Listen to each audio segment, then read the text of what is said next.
Salut à tous, j'espère que vous allez tous bien. Aujourd'hui on part à la rencontre de Daisy, réalisatrice du film Envahisseur qui nous plonge dans l'univers de la danse et du hip-hop et qui sera diffusé au Palais de Tokyo à Paris à partir du 11 juin. Je suis Shadow et vous regardez Lighton Envahisseur.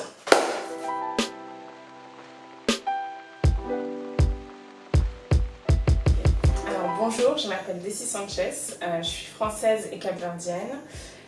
Je suis réalisatrice, diplômée d'un master d'art, lettres et langues, mention cinéma et audiovisuel à Paris-Nanterre.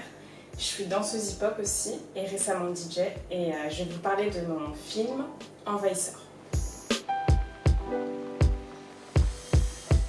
Alors j'ai réalisé le film Envahisseur qui sera exposé au Palais de Tokyo du 11 au 13 juin 2021.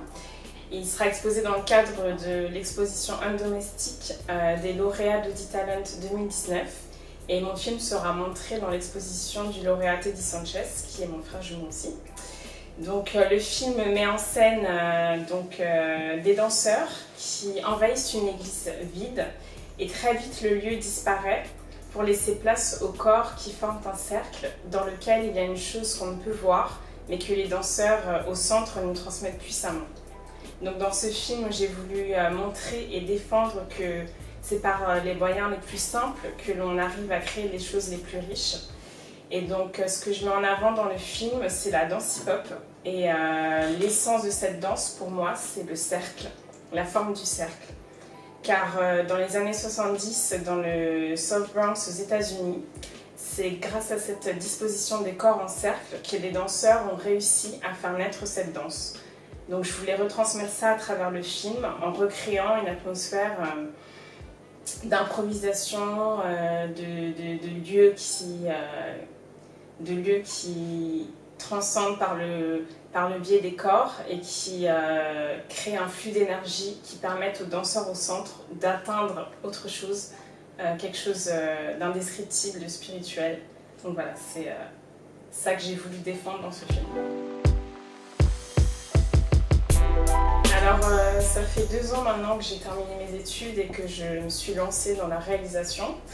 Donc quand j'ai commencé, je me suis directement mise en auto-entrepreneuse. Je pense que c'était plus simple pour moi de choisir cette voie pour pouvoir faire mes propres projets personnels et en même temps pouvoir répondre à des commandes de différentes institutions. Donc j'ai commencé surtout en faisant du documentaire. J'ai travaillé pour le musée des arts décoratifs et du design par exemple à Bordeaux, pour qui j'ai fait 2 films de commande, notamment aussi sur la culture hip-hop et sur le design. Je me suis lancée dans la réalisation un peu sur le tard on va dire, parce que j'ai commencé d'abord en faisant une licence en communication et finalement c'est un domaine qui ne me correspondait pas du tout. Donc je me suis réorientée et je suis plus allée vers les arts du spectacle où j'ai fait du théâtre et du cinéma. Et ensuite, pendant ce parcours-là, je me suis rendu compte que la réalisation, ça m'attirait vraiment. Donc c'est pour ça que j'ai fini par me lancer dans cette voie-là. J'ai aussi eu l'occasion de toucher au cadrage et au montage. Donc c'est des choses, je pense, en plus qui sont importantes à avoir quand tu es auto-entrepreneur. Parce que tu peux du coup cumuler la casquette de réalisateur, mais aussi pouvoir toucher à la caméra et aussi au montage. Donc pour les projets perso, je trouve que c'est un vrai plus parce que du coup tu diriges vraiment et décides du film du début jusqu'à la fin. Donc voilà pour mon parcours. Le métier de réalisateur, c'est un métier où tu prends vraiment toutes les décisions au niveau de la mise en scène et au niveau de la direction artistique. Donc je pense qu'il faut avoir une fibre assez naturelle et être assez curieux, ouvert et voir beaucoup de choses. C'est un métier où tu es un peu à la tête du projet, donc tu dois avoir une certaine posture de décideur, on va dire, même sur le tournage en fait, puisque c'est vers toi qu'on va se diriger pour toutes les décisions à prendre, que ce soit technique ou artistique ou de mise en scène. Donc il faut avoir un certain caractère, on va dire, une fermeté, en même temps savoir être correct avec les gens qui t'entourent et pour que tout se passe bien en fait. Alors au niveau de mes inspirations, donc pour là le film Envahisseur, Je me suis surtout inspirée donc, de films de danse. Donc il y a les films de Benjamin Millepied, les courts-métrages qu'il a fait avec sa compagnie LA Dance Project qui m'ont pas mal inspirée au niveau de comment ils ont chorégraphié dans un espace assez urbain, donc dans des bâtiments vides, etc. J'ai Anne-Theresa de Kersmacher, son film Rosas qui m'a beaucoup inspirée aussi. C'était pareil, comment elle a chorégraphié dans un espace vide, enfin dans des bâtiments vides, pareil que Benjamin Millepied. Donc tout cet univers, il m'a beaucoup inspirée. Au niveau des clips vidéo aussi, j'ai eu pas mal d'inspiration, notamment de l'artiste Bleu d'Orange, a.k.a. Devante Hines. Donc lui, c'est un chanteur, compositeur, et il a beaucoup tourné ses clips en pellicule. Et mon film Envahisseur, je l'ai tourné aussi en pellicule.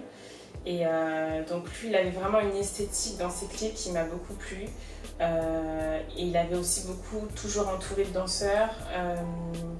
Et donc voilà, il avait une esthétique vraiment de la pellicule, des couleurs, des choix vestimentaires, des choix des danseurs, des chorés qu'il faisait dans ses clips qui m'a vraiment inspirée pour mon film Envahisseur. Et donc voilà, au niveau de mes inspirations, voilà, j'ai tourné autour de films de danse. Il y a aussi les clips vidéo et bien sûr il y a la première inspiration qui reste quand même les battles hip-hop. Donc où tu avais vraiment beaucoup de cercles. À chaque événement, tu as des gens qui forment des cercles et qui freestyle. Et donc c'est la première source d'inspiration pour ce film. Alors les conseils que je pourrais donner pour la jeune génération, c'est de vraiment ne pas avoir peur de se lancer dans ce qu'ils désirent faire. Et donc le cinéma, c'est vrai que c'est un milieu assez particulier, assez fermé, majoritairement masculin. Donc c'est un milieu d'opportunités, on va dire, plutôt restreinte, difficile d'accès. Mais aujourd'hui, ça commence à vraiment se démocratiser. Donc je pense qu'il ne faut pas avoir peur et ne pas se mettre de barrières si vraiment on a envie de travailler dans ce milieu-là, que ce soit au niveau de la technique ou au niveau artistique, de se lancer, de ne pas avoir peur de prendre des risques, de ne pas hésiter, si des opportunités se présentent, de les prendre. Donc voilà, ce que je dirais pour ceux qui veulent se lancer dans ce domaine-là, c'est vraiment de ne pas se mettre de barrières. Il y a différents moyens d'y accéder, il n'y a pas forcément que les grandes écoles de cinéma pour le faire. Moi j'ai fait un master à la fac, donc bon, c'est un milieu assez théorique plus que pratique, mais finalement avec des opportunités, des occasions qui se sont créées, j'ai pu réussir à faire aussi de la réalisation. Donc voilà, il y a différents parcours à prendre, il n'y a pas qu'un seul chemin à suivre pour l'atteindre. Donc ne pas hésiter, même pour ceux qui n'ont pas forcément fait d'études dans le cinéma, s'ils ont un talent inné, qu'ils bossent de leur côté assez dur, ils peuvent aussi y arriver. Donc ne pas hésiter à suivre ses rêves si on a envie en tout cas de se lancer dans ce domaine-là. Et, voilà. Donc je pense aussi que en tant que femme, c'est pas forcément évident d'arriver dans un monde majoritairement masculin. Et en plus femme noire, donc on sait qu'aujourd'hui avec les mouvements MeToo ou des livres qui sont sortis comme Noir n'est pas mon métier, un essai collectif initié par Aïssa Maïga, on a pu avoir des témoignages de gens, de femmes, d'actrices, de professionnels du milieu qui ont pu nous faire part de leurs témoignages de ce qu'elles ont vécu, des remarques racistes ou des blagues racistes qu'elles ont pu avoir durant leur parcours.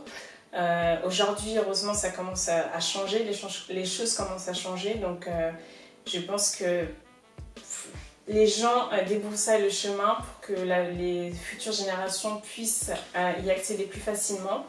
Donc il faut continuer à s'imposer et à se dire qu'on a notre place autant que les autres dans ces domaines-là et que ramener le plus en plus de monde, de diversité dans ce milieu-là pour que ça devienne entièrement accessible à tout le monde. Donc, voilà. Ok l'équipe, c'est la fin de cette vidéo Lighton Envahisseur. J'espère que ça vous a plu. N'hésitez pas à vous abonner, liker, commenter la vidéo ou partager ceci à vos amis. Si vous souhaitez retrouver Daisy et regarder son film Envahisseur, ce sera projeté au Palais de Tokyo du 11 au 13 juin de la semaine prochaine. Donc voilà, allez y faire un tour, c'est gratuit en plus. Amenez-y votre famille, vos amis, votre copine ou que sais-je. Donc voilà, c'était Shadow et vous regardiez Lighton Envahisseur. Salut!